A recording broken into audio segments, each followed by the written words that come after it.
बिस्मिल्लाहिर्रहमानिर्रहीम। अस्सलाम वालेकुम नाज़रीन, आप देख रहे हैं news one tonight with me Syed Asim Raza. और आज के प्रोग्राम में जो कुछ 26वीं आइनी तरमीम के हवाले से जो आगे प्रोसीजरल अगर हम देखते हैं चीज़ें, उसको शिक बाय शिक उसको जिस तरह अप्रूव करवाया गया, लेकिन इसको चैलेंज किया गया कुछ बार काउंसिल्स की जानिब से, और कुछ हमारे पॉलिटिशियंस जो हैं सीनियर, उन्होंने भी इसको चैलेंज किया है और आज एक मरतबा फिर चैलेंज हुई है। इसके हवाले से भी आज के प्रोग्राम में बात की जाएगी। फिर 27वीं तरमीम की शुनीद आ रही है। 26वीं की तरह पहले कहा जाता है कहाँ आ रही है कहाँ आ रही है, लेकिन अब बातें अंदर से यही निकल रही हैं जो कुछ 26वीं में रह गया था उसको 27वीं में डाल दिया जाएगा। और साथ साथ बात ये आती है क्या कुछ शिकों पर एतराज़ है या मुकम्मल तौर पर 26वीं आइनी तरमीम के ऊपर एतराज़ है, जिसमें फहमीदा मिर्ज़ा, मुस्तफ़ा नवाज़ खोखर और दीगर लोग शामिल हैं जिन्होंने चैलेंज किया।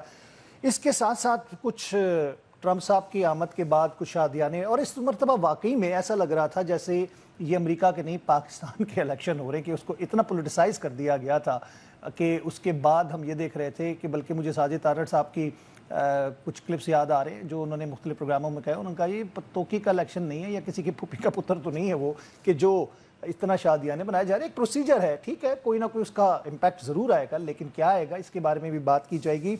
और क्या मुल्की मसाइल का हल किसी के पास है? क्या पाकिस्तान की जो एक जमात है जो कि अपने आप को पाकिस्तान की सबसे बड़ी जमात होने का दावा करती है, तो वो क्या एक जमात रह गई है कि नहीं? क्योंकि उसके अंदर तजादात, क़यादत में भी तजादात, उसके बाद ग्रुप बंदियाँ और बहुत कुछ नज़र आ रहा है। 9 नवंबर के जलसे की भी बात की जाएगी। लेकिन प्रोग्राम के पहले हिस्से में हमारे साथ मौजूद हैं गेस्ट का मैं तारुफ कराता चलूँ। मुस्तफ़ा नवाज़ खोखर साहब हमारे साथ मौजूद हैं, सीनियर सियासतदान हैं। खुश आमदीद कहते हैं मुस्तफ़ा साहब आपको। बहुत बहुत शुक्रिया। मुस्तफ़ा साहब ये बताइएगा कि 26वीं आइनी तरमीम, इसको चैलेंज किया गया, आप भी उसमें आज जिससे कहते हैं ना चैलेंज करने वालों में शामिल हैं। क्या इसको शिक बाय शिक अगर हम देखें तो उसको शिकों के मुताबिक देखा गया है चैलेंज करने के लिए, या फिर मुकम्मल ब्रैकेट में जिसे कहते हैं ये पूरी तरमीम आपने इसके उसको चैलेंज किया है? आसिम भाई, हमने 3-4 मुख्तसरन नुकात आपके सामने मैं रखता हूँ और आपके नाजरीन के लिए भी। पहला नुक्ता हमने ये उठाया है, ये आइन के बुनियादी ढांचे से मुतसादिम है। सही। अदलिया की आज़ादी का जो कॉन्सेप्ट है हमारे आइन में दिया गया है, जिस वक्त 1973 का कॉन्स्टिट्यूशन पास हो रहा था, बड़ा इस पर बहस मुबाहिसा हुआ, और बल्कि इंडिया के कॉन्स्टिट्यूशन से एक चीज़ इम्पोर्ट कर ली गई थी जिसको उस वक्त पीपल्स पार्टी की हुकूमत ने इंट्रोड्यूस भी कराया, और वो ये था कि इंडिया की पार्लियामेंट में ये इख्तियार है उनके पास कि वो 2/3 अक्सरियत से किसी भी आला अदालत के जज को बरतरफ कर सकते हैं। तो जिस वक्त ये इंट्रोड्यूस कराया गया 1973 में, तो भुट्टो साहब ने फिर इवेंचुअली कंसेंसस पैदा करने के लिए इसको विड्रॉ किया, और उन्होंने अपनी तकरीर में उस वक्त ये कहा जब आइन पास हो रहा था कि अदलिया की आज़ादी के ऊपर कोई हम आंच नहीं आने देंगे, और पार्लियामान के जो इख्तियारात हैं वो लामहदूद इख्तियारात हमने कर्टेल किए हैं इस आइन में कि अदलिया की आज़ादी के खिलाफ कोई भी चीज़ होगी वो नहीं मानी जाएगी। तो ये हमारा बुनियादी ढांचा है, बुनियादी स्पिरिट है। एक हमने ये चीज़ रेज की है कि ये अदलिया की आज़ादी के मुनाफी अमेंडमेंट्स की गई। फिर जिस तरीके से ये की गई, अख्तर मेंगल साहब इसमें पटिशनर हैं, मेन पटिशनर वही हैं, और जो हमने उनके मेंबरान के साथ देखा हुआ, जिस तरीके से अख्तर मेंगल साहब के ऊपर खुद दहशतगर्दी का एक पर्चा दिया गया, उनकी लॉज पर धावा बोल दिया गया, उनके जो सेनेटर साहिबान हैं उनकी प्रेस कॉन्फ्रेंसेस मौजूद हैं कि किस तरीके से उन्हें हरासा किया गया, कि ये जो तरीक़ाकार इसमें थोड़ा सा मैं मुदाखला चाहूंगा। इसमें 2 प्रेस कॉन्फ्रेंसेज हैं, एक तो उनके रिजाइन देने के बाद की है जो उनके साहबजादे ने दी और उन्होंने खुद दी कि इस तरह मेरे साथ किया गया और मुझसे ज़बरदस्ती इस्तीफ़ा लिया गया, और एक वो पहले वाली बात है जो मौलाना साहब भी कहते रहे, लेकिन इसके ऊपर अभी तक कोई हतमी चीज़ सामने नहीं है। इसीलिए हमने कहा है सुप्रीम कोर्ट को, हमने उसमें इस्तदा की है, और अख्तर मेंगल साहब की जानिब से ये इस्तदा है कि आप जुडिशल इंक्वायरी करा लें और बुला ले तमाम एमएनएज़ को उस इंक्वायरी के सामने, और वहां पर उनसे पूछ लें कि क्या जो तरीक़ाकार आइनी तरमीम पास कराने के लिए अडॉप्ट किया गया वो क्या उनकी ज़मीर के मुताबिक था, क्या उन्होंने अपने फ्री विल से इसमें वोट किया। मौलाना फजलुर रहमान साहब भी ऑन रिकॉर्ड है, उन्होंने बाकायदा ये बयान दिया, प्रेस कॉन्फ्रेंस में ये बात की कि हुकूमत ने 11 जो मेंबरान हैं वो खरीद भी रखे थे। तो ये बड़े सीरियस इल्ज़ामात हैं जो आइनी तरमीम को पास कराने के लिए इस्तेमाल किए गए। और फिर आप ये भी देखिए, हमने तीसरा नुक्ता ये भी उठाया है कि खैबर पख्तूनख्वा में सेनेट के इलेक्शंस तो हुए ही नहीं, तो सेनेट जो थी वो नामुकम्मल थी। اب آپ آئینی ترمیم کرنے جا رہے ہیں، آپ نے کی بھی صحیح، اور اس میں فیڈریشن کے ایک فیڈریٹنگ یونٹ کی مکمل نمائندگی بھی نہیں تھی، اور آپ نے ترامیم کو لوگوں سے چھپا کر رکھا۔ جب 18ویں ترمیم ہوئی تو اس کے کچھ غالباً سینکڑوں اجلاس ہوئے، اور اس میں پھر 1 مہینہ مختص کیا گیا کہ جس میں عوام الناس کو بھی وقت دیا گیا بذریعہ اخباری اشتہارات کہ آپ بھی اپنی رائے اس کے اندر دے سکتے ہیں۔ تو یہ راتوں رات آئینی ترمیم پاس کر کے جن سے آپ آئین کا بنیادی ڈھانچہ بھی تبدیل کریں، ایگزیکٹو جوڈیشری کو اپنے تابع بھی کرے، تو پھر وہ کسی بھی صورت قابل قبول نہیں ہے۔ تو یہ نکات ہم لے کر گئے، اب دیکھیے کہ معاملہ کہاں تک جاتا ہے۔ جی، معاملہ تو خاص طور پہ یہ پھر آئینی بینچ کی طرف جائے گا نا، جس کی تشکیل دے دی گئی ہے، اور آپ یہ سمجھتے ہیں کہ آئینی بینچ کی جو فارمیشن ہے، جس طرح آئینی ترمیم کو بنانے والے اور بنانے کی فارمیشن کو آپ نے چیلنج کیا ہے، تو پھر بظاہر ہم یہی دیکھیں گے کہ پھر یہ چیزیں بھی اس سے کو ریلیٹڈ ہیں۔ تو آپ کو کس حد تک امید ہے کہ اس کو انٹرٹین کر لیا جائے گا یا اس کا فیصلہ فوراً آ جائے گا؟ دیکھیں، میں تو طالب علم ہوں ایک ادنا سا قانون کا، اور جب مجھے یاد ہے ہم اپنی قانون کی ڈگری کے لیے میں پڑھ رہا تھا، اور ہم سارے جو قانون کے طالب علم ہیں، پہلا کانسٹیٹیوشنل لا کا پہلا سال پہلا چیپٹر ہی غالباً نیچرل جسٹس کے اوپر تھا، اور بنیادی قانون کا ایک پرنسپل ہے، لیٹن کا ایک میکسم ہے، نیمو جوڈیکس کازا سوا، کہ a man may not be a judge in his own cause۔ جو بائی پروڈکٹ ہیں اس آئینی ترمیم کے، جو اس سے مستفید ہوئے ہیں، وہ کیسے اس کو سن سکتے ہیں؟ تو ہماری کوشش تو یہی ہوگی، اور اصولاً ایسا ہونا بھی چاہیے کہ یہ معاملہ فل کورٹ کے سامنے جائے، وہ ان تمام چیزوں کو دیکھیں، اور پھر جس طرح ان کا فیصلہ ہوگا وہ ہمارے لیے قابل قبول ہوگا۔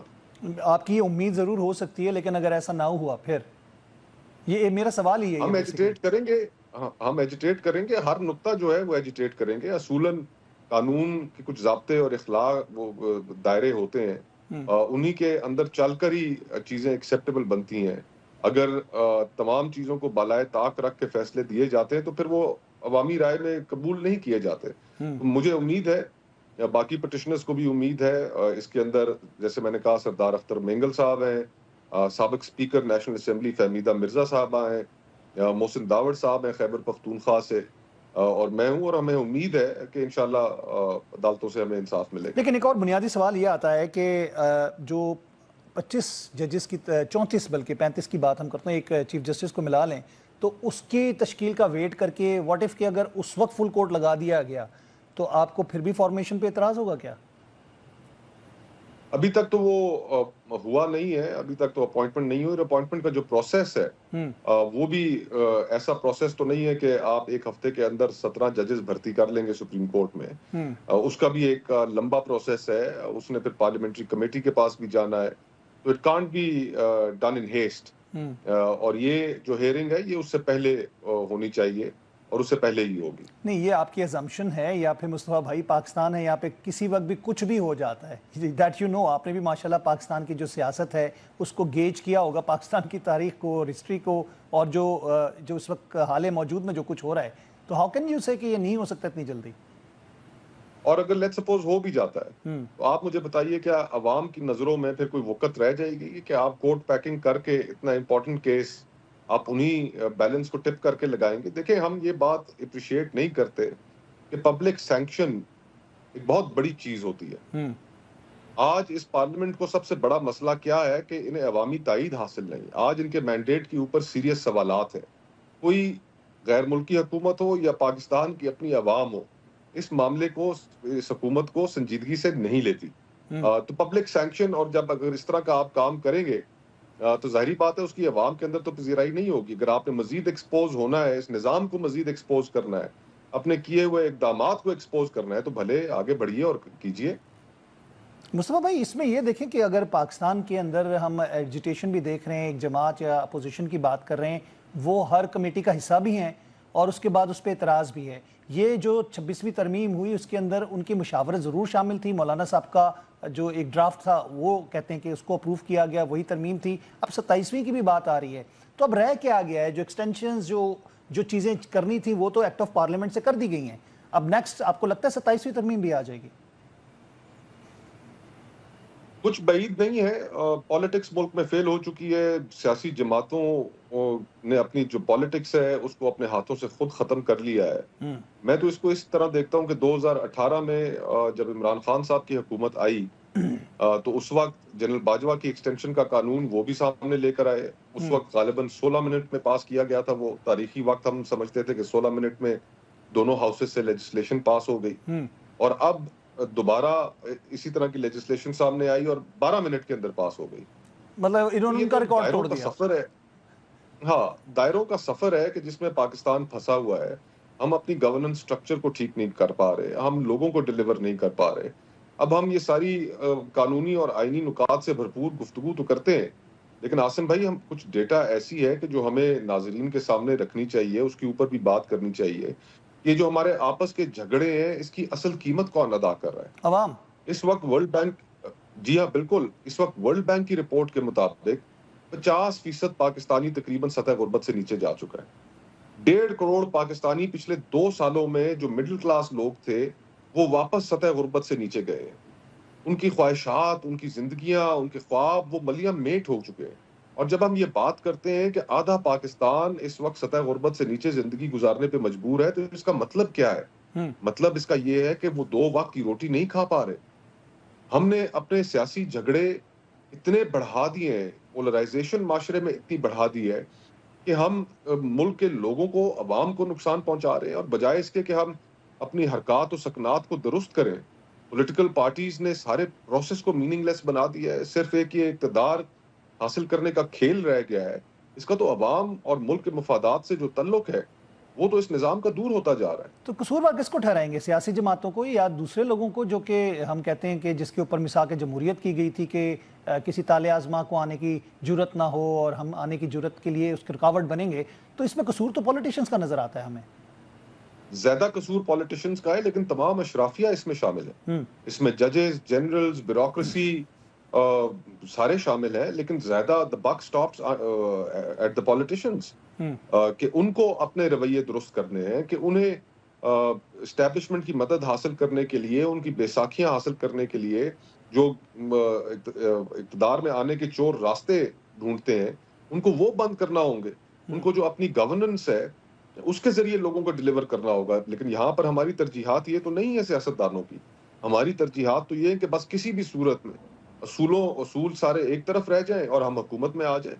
اور اس کے لیے ہم نے ہر چیز کو کمپرومائز کیا، پرنسپلز کو کمپرومائز کیا، پالیٹکس کو کمپرومائز کیا. اور آج نتیجتاً اس حمام میں عوام کی نظروں کے سامنے یقین مانیے ہم سب میں سے کسی کی کوئی عزت نہیں ہے. مصطفیٰ بھائی یہ بتائیے گا، جب آپ نے بھی بات کی سطح غربت سے، لوور مڈل کلاس جو ہے سطح غربت کی لکیر سے نیچے چلے گئے.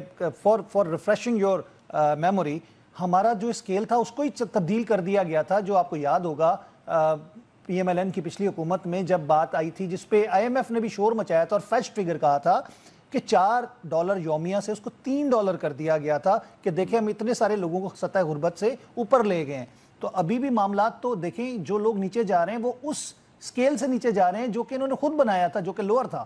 تو اس کا مطلب تو یہ کہ غربت میں کتنا اضافہ ہوا. ادھر سے ہم 9.6 کا انڈیکیٹر دیکھ رہے ہیں کہ جو کہا جا رہا ہے کہ جی ہم غربت کو اور مہنگائی کو 9.6 پہ سنگل ڈیجٹ پہ لے آئیں. ایک چیز عاصم بھائی ذہن میں رکھنی چاہیے کہ جب ہم کہتے ہیں کہ جو انفلیشن ہے یا مہنگائی ہے وہ کم ہو کے 8% پہ آ گئی، 7% پہ آ گئی، یہ مہنگائی کی بڑھنے کی رفتار ہے جو ابھی بھی بڑھ رہی ہے لیکن 7% پہ بڑھ رہی ہے. یہ لوگوں کو عموماً سمجھانے میں ذرا کانسیپٹ پرابلم ہو کلیئر نہیں جاتی ہوتا. ہے کہ بالکل ایسے مہنگائی ہی تو ہاں مہنگائی تو ابھی بھی بڑھ رہی ہے، لیکن اس کی رفتار بڑھنے کی جو ہے وہ اس وقت 7 یا 8% پہ ہے. اور اس وقت جو اس ملک کے مجموعی طور پر شہری ہیں، آج عاصم بھائی لوگ یہ فیصلہ کرنے پہ مجبور ہیں کہ وہ اپنے بچوں کی اسکول کی فیسیں دیں، اپنے گھر کے کچن کا خرچہ چلائیں، اپنے کوئی علاج معالجے کا خدا نہ خواستہ خرچہ پڑ جائے، گھر میں کوئی بیمار ہو تو اس کا علاج کرائیں. آج اس ملک میں لوگوں کو فیصلے کرنے پڑ رہے ہیں کہ وہ کون سا خرچہ چھوڑیں، کون سا چلائیں. لوگ اپنے بلز نہیں دے پا رہے. ابھی سردیوں کی آمد ہے اور گیس غائب ہو چکی ہے. تو ہم اور پھر ساتھ ہی ساتھ ہم اپنی جو چینجنگ ڈیموگرافکس ہیں اس ملک کی، 64% اس ملک کی آبادی نوجوانوں پر مشتمل ہے، 30 سال سے کم عمر کے لوگوں پر مشتمل ہے. آج ان کے لیے پاکستان میں روزگار نہیں ہے. 25 لاکھ نوجوان ہر سال جاب مارکیٹ میں ایڈ ہوتا ہے. اس کے لیے آگے کوئی اپنی زندگی بہتر بنانے کے لیے ذریعہ موجود نہیں ہے. ہماری اکانومی اتنی سلو گروتھ موڈ میں ہے اور ہماری پاپولیشن جس حساب سے بڑھ رہی ہے وہ الٹیمیٹلی ایک نیگیٹو گروتھ میں چلی جاتی ہے اور وہ جابز ہم نہیں کریٹ کر پا رہے. آج جو آپ کا سکلڈ جو لوگ ہیں جن کے پاس ڈاکٹر ہیں، انجینئرز ہیں، اکاؤنٹنٹس ہیں، آپ جس پڑھے لکھے آدمی کو جانتے ہیں، آپ کے اپنے ذاتی مشاہدے میں کتنے لوگ آئے ہوں گے کہ جو ملک چھوڑ کے چلے گئے. اس پچھلے 1.5-2 سالوں میں پاکستان سے تاریخی اسٹیٹس مائگریشن اور ڈیٹا ہوئی ہے. یہ چیز واضح طور پہ بتا رہی ہے کہ ڈیلی بیسس پہ پاکستان سے لوگوں کے جانے کے لیے جو پاسپورٹ اپلائی ہو رہا ہے اس کا فگر آپ دیکھ لیں کہ جس کا ابھی تک بیک لاگ چل رہا ہے کہ اس کی ڈیمانڈ پوری نہیں کی جا سکتی. تو یہ تو ایک آپ کی بات میں حقیقت نظر آتی ہے، یہ تو نظر آتا ہے. لیکن یہ بتائیے گا کہ ابھی حالیہ جو امریکہ کے الیکشن ہوئے اور پہلی مرتبہ آپ بھی ماشاءاللہ سیاست سے آپ کا پرانا تعلق ہے، قانون کے طالب علم ہیں، ہم نے دیکھا ہے کہ پاکستان میں کبھی بھی اس طرح امریکن الیکشنز کو فوکس نہیں کیا گیا تھا. یوں تو لگ رہا تھا جیسے یہ ہمارے اپنے یونین کونسل کا الیکشن ہو رہا ہے جس کو اتنا جوشیلے انداز سے ڈسکس کیا جا رہا تھا اور اس کی کوریجز ہو رہی تھیں. تو لگ یہ رہا تھا ایک جماعت کی جانب سے اس کو اتنا سیاسی اینگل بنا دیا گیا تھا کہ شاید وہ آئیں گے تو ان کے لیے کوئی مسیحا بن کے آئیں گے. آپ کو کیا لگا اس کے اوپر؟ اس میں کوئی شک نہیں عاصم بھائی کہ تاریخی طور پر اگر آپ دیکھیں تو پاکستان کی سیاست میں امریکہ کا ایک عمل دخل رہا ہے، ان کا اثر رسوخ بھی ہے. لیکن وہ عمل دخل اور اثر رسوخ اس کی ایک بڑی وجہ یہ تھی کہ 2 افغان وارز اس ریجن میں ہوئی. ایف پیک، جب ٹھیک تک ہے، ایف امریکن پیک کے ٹروپس حوالے سے تھا. ہاں جب تک امریکن ٹروپس رہے افغانستان میں تو اس وقت تو ان کی دلچسپی تھی پاکستان کے معاملات میں. اب ان کی انفارچونیٹلی دلچسپی نہیں ہے پاکستان کے معاملات میں. ایف اور پاک یہاں والا پر زاویہ ختم ہو گیا، بالکل ٹھیک ہے. لیکن ہم کیوں اتنے انوالو ہوئے ہمارے اندر؟ کیونکہ پہلے تو ایف پاک جب چل رہا تھا تو اس وقت ہم اتنے انوالو نہیں تھے، اتنے اس انٹرسٹ سے نہیں دیکھا جاتا تھا. آپ نے بھی ٹیلی ویژن اسکرینیں دیکھی ہوں گی، آپ کو بھی بہت سارے پروگراموں میں مدعو کیا گیا تھا. آپ کیا سمجھتے ہیں کہ کیا واقعی میں کہ اب براہ راست یہ چیز انوالو کر دی گئی ہے خود پولیٹیشنز کی طرف سے ہمارے کہ وہ ہمارے لیے بہت امپورٹنٹ ہیں اور انہی کے فیصلے ہوتے شاید ایسا کیا گیا؟ دیکھیں سنجیدہ لوگ تو اس بات کو سمجھتے ہیں کہ کوئی انٹرونشن نہیں کی جائے گی پاکستان کے اندرون معاملات میں. لیکن ہمارے جو دوست ہیں تحریک انصاف کے وہ ایک امید لگائے بیٹھے ہیں کہ ٹرمپ عمران خان صاحب کی رہائی کے لیے کوئی کردار ادا کریں گے. تو میں اسی کانٹیکسٹ میں بیان کر رہا تھا کہ کیونکہ اب افغان وار نہیں ہے، یہ ایک ان ریئلسٹک خواہش ہے ان کی. Americans have physically as well as mentally checked out this region. ان کا جو لانگ ٹرم انٹرسٹ ہے وہ انڈیا کے ساتھ الائنڈ ہے. ٹریڈ وار ہے چائنا کے ساتھ، یورپ میں رشیا کو کس طرح ٹیکل کرنا ہے، Ukraine war is big on the agenda. Middle east کے اندر جو اس وقت غازہ کی صورتحال ہے اس کے اوپر بہت ایک تشویشناک صورتحال ہے کہ جینوسائیڈ وہاں پر ہو رہا ہے. امریکہ نے اپنی کھوئی ہوئی ساکھ کو کیسے بحال کرنا ہے. ان کے سامنے یہ بہت بڑی چیزیں ہیں. پاکستان میرے خیال میں کوئی اتنا فگر نہیں کرتا اور یہاں پر جو امید لگائی گئی ہے عمران خان صاحب کی رہائی کے لیے کہ ٹرمپ صاحب کوئی کردار ادا کریں گے، میرے خیال سے کافی ان ریئلسٹک امید ہے. لیکن مصطفیٰ بھائی ایک محض اتفاق کہیں اس کو یا کوئنسیڈنس کہیں کہ ہمارے ملک کی ساری قیادت جو ہے وہ آلموسٹ باہر بیٹھی ہے اور جو ہیں یہاں پہ وزیر اعظم صاحب وہ بھی جا رہے ہیں سعودیہ. تو ایسے موقع پہ جب یہ اہم ایک ملک کا انتخاب ہوا اور ایسی باتیں کی جا رہی ہیں، بلکہ یہ کہا جا رہا ہے کہ بہت سارے ہمارے رہنما جو ہیں اپنی ٹویٹس ڈیلیٹ کریں، جو کہ وہ ٹرمپ کی جب رخصتی ہوئی تھی اور اس کے بعد ان پہ کیسز چلے یا جو کیپٹل ہل والا واقعہ ہوا اس کے اوپر جو کی گئی تھیں ان کو ڈیلیٹ کیا جا رہا ہے. آپ سمجھتے ہیں یہ محض اتفاق ہے کہ ہماری قیادت ساری باہر چلی گئی ہے یا جا رہی ہے اور یہ موقع ایسا ہے کہ جب ٹرمپ آ گئے کوئی ریلیونسی بنتی ہے اس کی؟ میرے خیال سے تو کوئی کنیکشن ایسا نہیں بنتا. ایک کنسرن ضرور ہے یہاں پر ہمارے سیاستدانوں میں، اہل اقتدار میں، کیونکہ ٹرمپ اتنی انپریڈکٹیبل شخصیت ہے کہ کیا ان کا اس ریجن کے بارے میں کیا نقطہ نظر ہوگا. لیکن primarily I don't see any connection. اور یہاں پر جو کنسرنز بھی ہیں وہ بھی انفاؤنڈیڈ ہیں، جو ہوپس ہیں وہ بھی انفاؤنڈیڈ ہیں، انریئلسٹک ہے. ہمیں اپنے معاملات کو ٹھیک کرنا چاہیے. اور ایک چیز یہ بھی مد نظر رکھنی چاہیے عاصم بھائی کہ امریکہ پاکستان کا سب سے بڑا ٹریڈنگ پارٹنر ہے. ٹرو. اربوں ڈالر کی ہماری پاکستان کی اور امریکہ کی تجارت ہے، اس کو ہم مزید کیسے بہتر بنا سکتے ہیں. اور میں تو سمجھتا ہوں کہ there's a lot to take from America.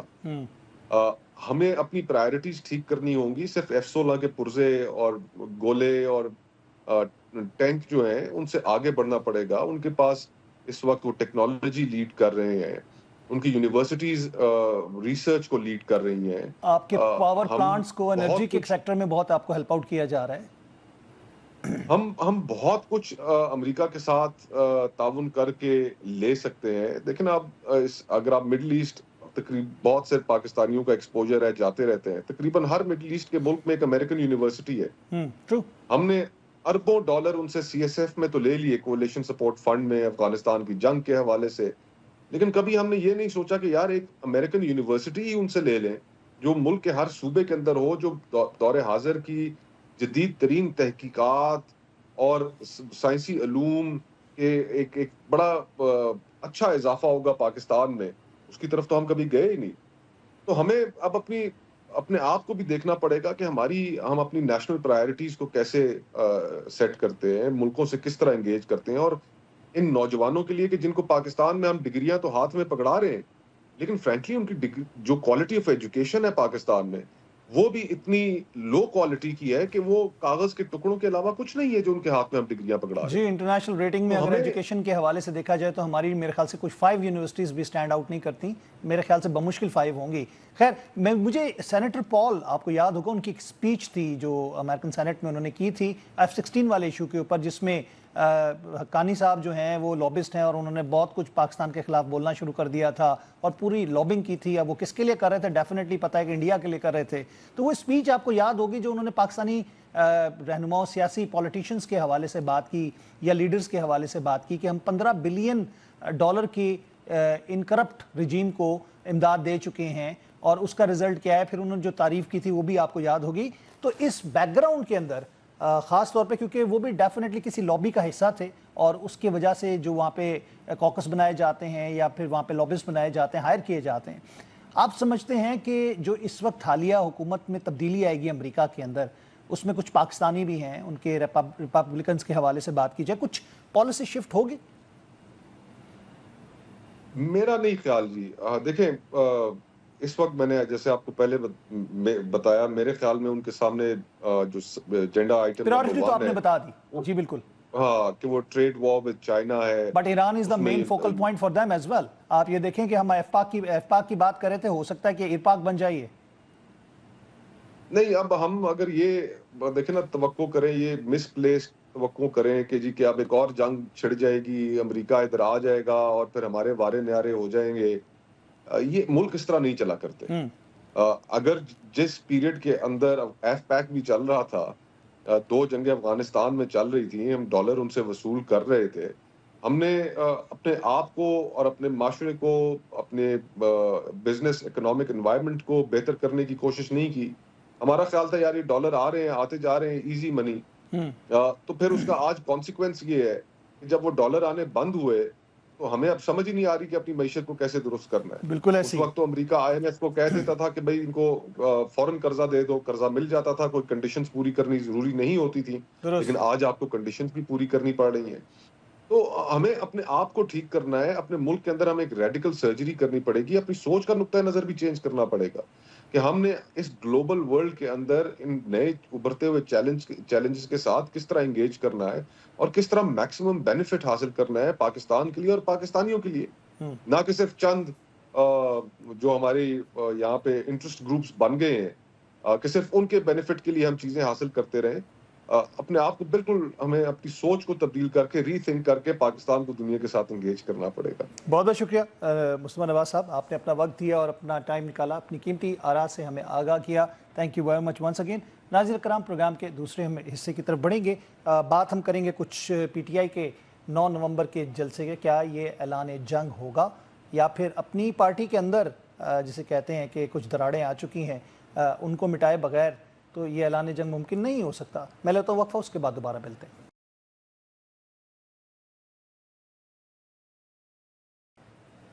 Welcome back नाज़रीन, एक दफ़ा फिर खुशामदीद कहेंगे आपको और प्रोग्राम के इस हिस्से में हम बात करेंगे 9 नवंबर का जलसा क्या ऐलान जंग है या तबले जंग है, क्या होने जा रहा है पाकिस्तान तहरीक इंसाफ की जानिब से, और इसी हवाले से पार्टी के तनाज़ात की भी बात की जाएगी। मुझे याद पड़ता है कि जब परवेज़ खटक साहब सीएम थे KPK के, तो यही ग्रुप था 21 लोगों का, एक पूरा जिसे कहते हैं ना फॉरवर्ड ब्लॉक सा बन गया था और वो उनके खिलाफ खड़े हो गए थे। अभी भी वही ग्रुप है और फिर इख्तलाफात, और उसके अलावा सीनियर क़यादतों के अंदर भी जिसे हम देखें इख्तलाफात नज़र आते हैं। कभी किसी के बारे में कुछ बयान आता है, किसी के बारे में कुछ बयान आता है, और एक जंग की तैयारी की बात की जा रही है कि सर पे कफन बांध के हम निकलेंगे और ऐलान होगा।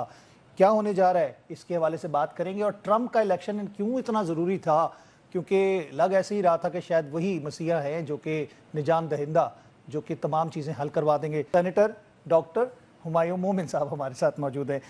मोमिन साहब खुशामदीद कहते हैं डॉक्टर साहब आपको। ये बताइएगा 9 नवंबर का जलसा क्या ऐलान होने जा रहा है और कौन सी तहरीक शुरू हो रही है अब? बिस्मिल्लाहिर्रहमानिर्रहीम, इय्याका नअबुदु व इय्याका नस्तईन। देखिए जी, 9 नवंबर में सबसे पहले तो वहाँ पे एक गैदरिंग होगी जो पाकिस्तान तहरीक इंसाफ के जो लीडरान हैं, जिसमें MNAs, MPAs, ये सारे लोग आएंगे और वहाँ पे ऑफ कोर्स उन्होंने कुछ होमवर्क किया होगा, कुछ चीज़ें मशावरत की होगी। उसके बाद ये वहाँ पे ऐलान करेंगे कि नेक्स्ट वो क्या है। फिलहाल इट इज़ काइंड ऑफ अब ये समझ ले कि ए पार्टी लीडरशिप की एक गैदरिंग है, नथिंग मोर एज दैट। उसके बाद नेक्स्ट जो है वो उस वक्त आपको बताया जाएगा कि नेक्स्ट डिसीजन क्या है, अमल क्या होगा। लेकिन वो आप लोगों तक अब तक नहीं पहुंचा क्या? बात बताता हूँ। आज क्वेटा में मैं देख रहा था, बाज जो वीडियोस आ रही थी वो क्वाइट डिस्टर्बिंग थी। एक तो पाकिस्तान तहरीक इंसाफ को इन लोगों ने जलसा नहीं करने दे रहे थे, पुलिस वाले वहां पे आंसू गैस और पता नहीं क्या कुछ नहीं कर रहे थे। फिर उसमें एक दो जगहों पे मैंने देखा कि एक गाड़ी गुजर रही थी जिसमें PTI का वो था, फ्लैग लगा हुआ था। तो वहां पे पुलिस वाले जब वो गाड़ी गुजर गई तो उस गाड़ी के पीछे उसके ऊपर स्ट्रेट फायर कर रहे थे अपने, चाहे उनके पास 303 थी या उनके पास कोई और गन थी, ये मशीन गन नहीं थी, तो it might not be Kalashnikov but it was a gun, क्योंकि it was a single bullet fired every time और उन्होंने कोई 4-5 फायर किए। आई डोंट नो कि क्या हो रहा है, मुझे नहीं समझ आ रही कि इस मुल्क में क्या हो रहा है, ये क्यों हो रहा है। और देखें, अब मजे की बात ये कि ये सारी चीजें जो हो रही है ना, इसके पीछे ऑब्वियसली ये इंटीरियर मिनिस्ट्री इन्वॉल्व होती है, वो सारी चीजें होती हैं। आज मैं सुन रहा था वो एक यंग आदमी जो क्वेटा में जो अपने वो कर रहा था कि भाई हम यंगस्टर्स को वरगला के पहाड़ों में ले गए, तो मतलब वो पहाड़ों में चला गया था अफगानिस्तान को आजाद कराने के लिए, और वहां पे वो कह रहे थे कि ये पंजाबी हमारे दुश्मन है, जो कि बहुत गलत है। लेकिन होता क्या है, ये जो इस किस्म की चीजें हो रही होती है ना, ये चीजें जब हम देखते हैं वहां पे, देखें अब क्वेटा में आप देख रहे होगे कि ये सारी चीजें हो रही हैं, या KP में आप देख रहे हो कि सारी चीजें हो रही है, कहीं और हो रही है, तो इससे इंसान गलत इंप्रेशन ले सकता है। अच्छा, गलत इंप्रेशन इसलिए ले रहा है कि ये चीजें जब भी हुई है ना, इस किस्म की चीजें जब भी हुई है, तो वहां पे कभी ना कभी इस किस्म की चीजें हुई हैं कि समहाउ लोग उसको फ्यूल दे देते, क्योंकि परसेप्शन ये होती है कि जो इस वक्त हेल्म ऑफ अफेयर्स में बैठे हुए उनका ताल्लुक जो होता है वो पंजाब से होता है समहाउ। तो ये सारी चीजें इन चीजों को नहीं आना चाहिए, इन चीजों को सामने नहीं आना चाहिए। ये आईनी हक है लोगों का।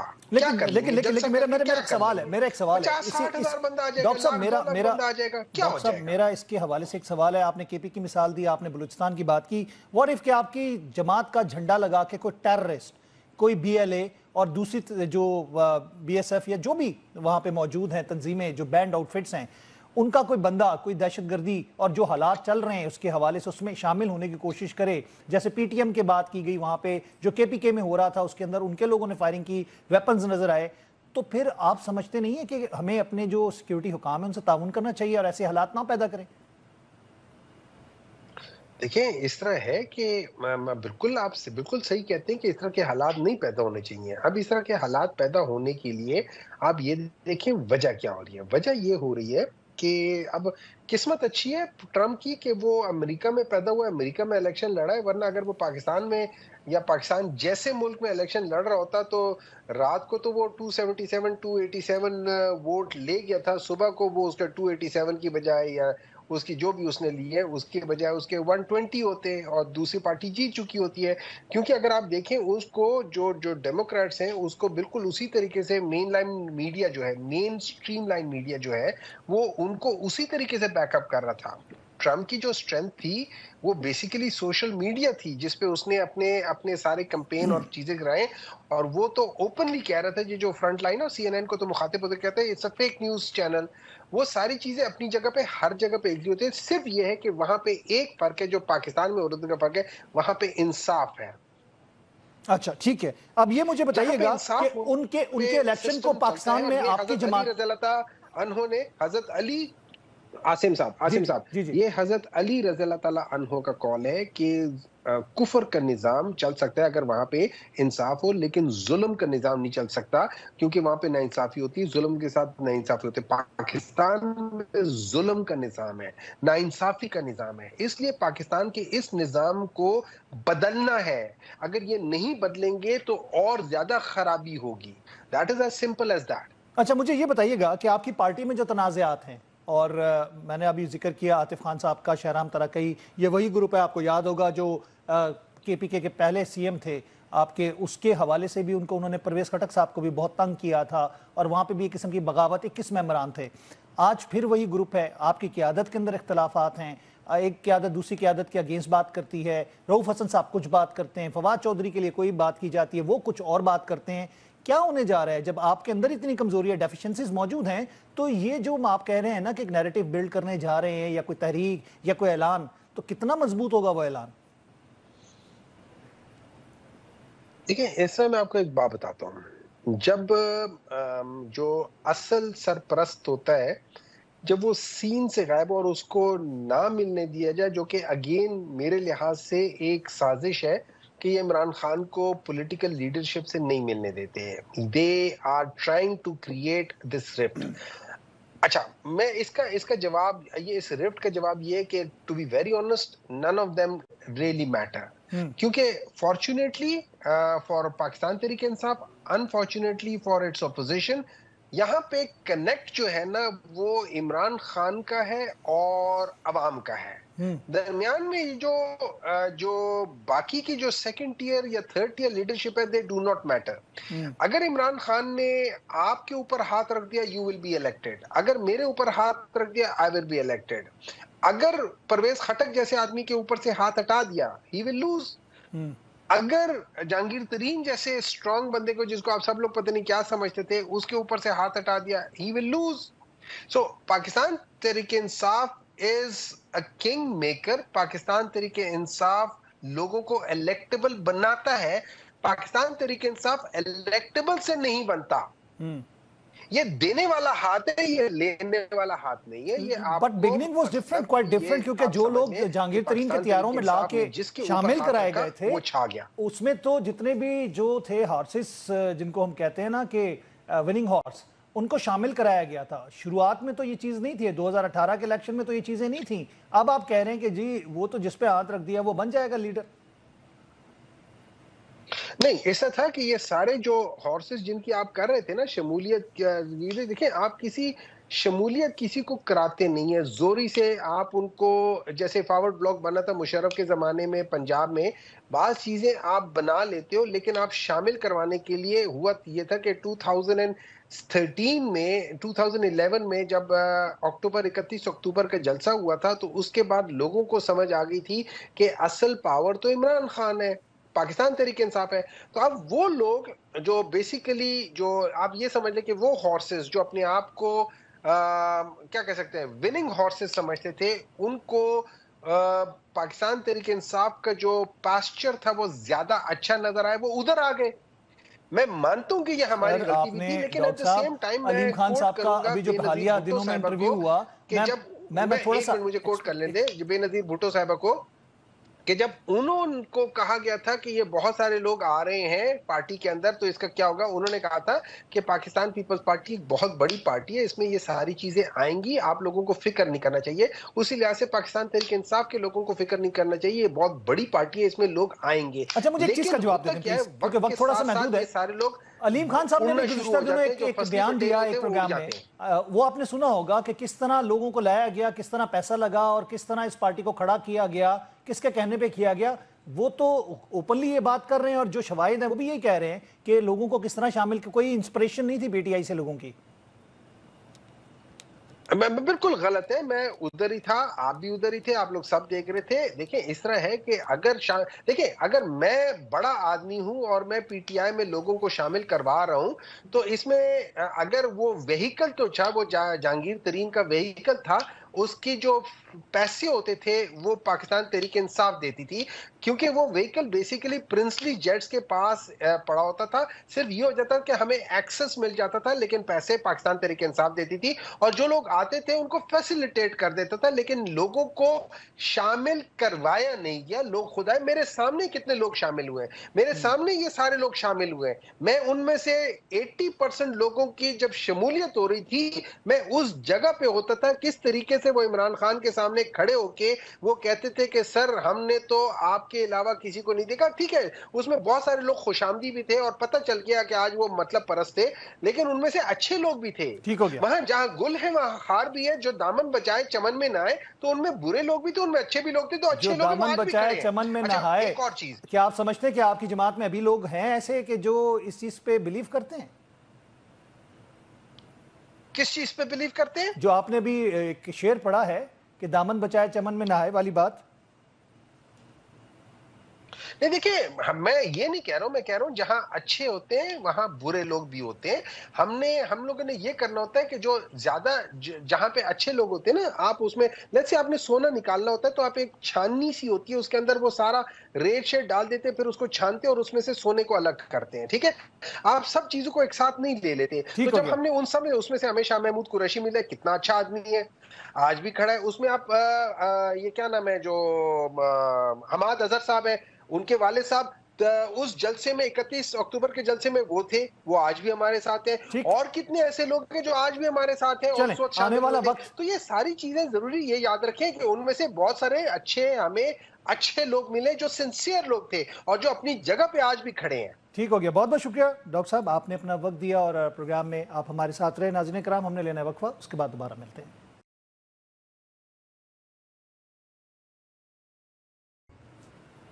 वेलकम बैक नाज़रीन, एक दफ़ा फिर खुशामदीद कहते हैं। प्रोग्राम के इस हिस्से में हम बात करेंगे सायरा बानो साहिबा से, जीडीए की जो रहनुमा हैं और बड़ी एक्टिव रहनुमा हैं। जनाब कोई तारुफ का मुताज नहीं है इनका नाम।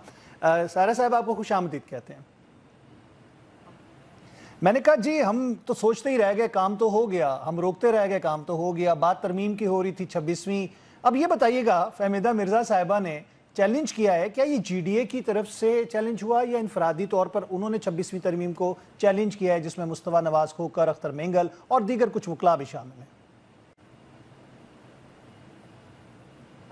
मैं बहुत ही वो कहते हैं रकायत दिमाग हूँ, मेरे ख्याल में वो एक इनफरादी तौर पर चैलेंज किया, लेकिन हमारी मीटिंग हुई थी उसमें ये डिस्कस हुआ था। लेकिन अब जो मुस्तफा नवाज खोकर साहब की ट्वीट मैंने देखी थी, तो उसमें फहमीदा मिर्ज़ा साहिबा का नाम था। बहरहाल उन्होंने जो तरमीम वो की है, तो जाहिर है अगर मैं कोई बात करूंगी तो उसका मतलब है कि वो पार्टी मौक़िफ़ ही होगा। जीडीए ग्रैंड डेमोक्रेटिक अलायंस तो पार्टी ही समझे। ठीक, क्योंकि अभी हम लोगों के एहतजाज भी हो रहे हैं, जो सिंधु दरिया के ऊपर 6 कैनाल जो बनने हैं वो चोलिस्तान, और अब आपको भी पता है कि वो सब चीजें कहाँ जाती हैं, तो पार्टी की तरफ से। अच्छा ठीक है, लेकिन बात ये आती है कि हम तो रोकते रह गए और बड़ी कोशिशें की, लेकिन काम तो हो गया। अब 27वीं तरमीम की भी बात आ रही है, उसको भी रोक लेंगे क्या आप? देखिए, जब पहले 26वीं तरमीम आई थी तो वो मैंने मतलब जाहिर है जिन्होंने करवानी थी, अब माजी के भी आपने तो पिछले प्रोग्राम में हमारे जिक्र भी किया था कि मैं हिस्सा थी उसमें, और क्या हुआ था? एक्सटेंशन हुई थी बाजवा साहब की, तो उस वक्त भी सबने भागम दौड़ी में सबने वोट दे ही दिया। मैं तो देखती रह गई कि पीपल्स पार्टी या नून लीग में से कुछ स्टैंड लेगा। हम लोग तो हुकूमत का हिस्सा थे और उस वक्त भी मेरे बहुत सारे सवालात थे, लेकिन बस यही होता था ना कि वो अब इस पूरे निगार खाने में तोती की आवाज कौन सुनता है। क्योंकि उस वक्त भी मेरा जो सवाल मेरे साथियों से था कि जब उन्होंने कहा कि मुल्क हालत जंग में है और ये एक्सटेंशन बहुत जरूरी है, तो मैंने कहा ये तो आप इदारे की साख के ऊपर हम लोग सवाल उठा रहे हैं कि बाकी जो आने वाले जो लाइन में जो बाकी जनरल्स हैं, क्या उनमें इतनी सलाहियत नहीं है कि वो इन हालात को देख सकें या संभाल सकें? क्योंकि इदारा तो फर्द वाहिद की बात पर नहीं चलता है कि जो पॉलिसी होती है वो सबको फॉलो करनी पड़ती है। बाकी देख लें आपने 26 तरमीम जिस तरीके से हुई, तो वो तो देखें एक शब्द क्यों नहीं मारा गया ना, कि लोगों को उठवाया गया, फिर उसके बाद जो काजी साहब एक सहूलतकारी के दरवाजा खोल कर गए, और फिर उसके बाद जो फ्लोर क्रॉसिंग हुई और उसको भी वो उन्होंने हलाल करार देते हुए वो गए हैं। तो जिस तरीके से हुई है, अब आप भी देख लें कि उसको चैलेंज भी हुआ है, फिर यहाँ पर सिंध कोर्ट में उससे पहले वो हुआ था यहाँ पर हाई कोर्ट में, तो ये होगा। ये जो तरमीम है यतीम है, और ये वही होगा कि ना निगलते बने ना उगलते बने, क्योंकि मसवदा जो भी था उसका जो ड्राफ्ट था वो सियासतदानों ने तो बनाया ही नहीं था। उसमें आप देख लें, और फिर उसी तरमीम की आड़ में हम लोग तरमीम को रोकते रह गए, और उसके बाद जो एक एक्ट पास हो गया जिसमें उम्रों का तयन ही नहीं है, कि आपके सामने ये जो सब कुछ हो रहा है, लेकिन और जो 8 फरवरी के बाद हुआ है, तो ये सब उसी की कड़ी है। कड़ी से कड़ी मिलाते जाए तो आप पहुंच जाएंगे कि ये सब कुछ क्या हुआ और कैसे हुआ। असल बात तो ये है कि कैसे हुआ, लेकिन इसमें ये बात मैं करता चलूं, तरमीम के हवाले से एक्ट ऑफ पार्लियामेंट की जब बात की जाए, जो आप एक्सटेंशन की तरफ इशारा कर रहे हैं, तो ये मामलात हुकूमत और पार्लियामेंट के दरमियान होते हैं। जब हम एग्जेक्टिव की बात करें और आप पार्लियामेंट की बात करें तो उनका इख्तियार है। आपके दुनिया के और ममालिक में भी अगर आप जायज़ा लें, बरतानिया की बात करें, आप दीगर और ममालिक में जो उनके पास वो उसके मुताबिकत से ही चल रही हैं, लेकिन इसमें कोई बहुत बड़ी बात नहीं है कि अगर उसमें चेंजेस लाई जा सकें, क्योंकि आपके पास आपके मुल्क का इख्तियार है, आपके पार्लियामेंट का इख्तियार है कि जब चाहें जैसे चाहें वो कानून साजी कर सकते हैं। देखिए, ये वो पार्लियामेंट है जिसके पास निगरान वजीर आजम चुनने का इख्तियार भी नहीं था, कि मैं भी उस वक्त अपोजिशन में थी, हमसे तो नाम नहीं लिए गए। राजा रियाज साहब को पता ही नहीं था कि उन्होंने माइक के सामने बोलना क्या है, कि जो पार्लियामेंट को यही नहीं पता कि निगरान वजीर आजम कौन होगा, वो पार्लियामेंट इतने बड़े बड़े फैसले करेगी। और एक तो मुझे समझ नहीं आती कि हम लोग भाग कर इन चीजों में जाके यूरोपीय ममालिक की हम असरी करना शुरू हो जाते हैं कि बाकी ममालिक में पहले हम उनके बराबर तो हो जाएं, बाकी चीजें तो हो जाएं। वहां पर जो इंसानी हकूक जिस जहां तक है कि वहां पर आप एक क्या जानवरों के हकूक भी हैं, यहाँ पर आप इंसानी हकूक की पामाली देख लें अपने मुल्क में आइन और कानून देख लें, अपने मुल्क में इंसाफ का इस पूरी दुनिया में नंबर देख लें, और फिर हम कह रहे हैं कि वहां पर चले अच्छी बात है, एक लिहाज से सही है, 3 साल होता था और फिर उसके बाद एक वजीर आजम चलती हुकूमत को चलता कर दिया जाता है। आज तक तो खुदा करे कि कोई वजीर आजम 5 साल कंप्लीट करे।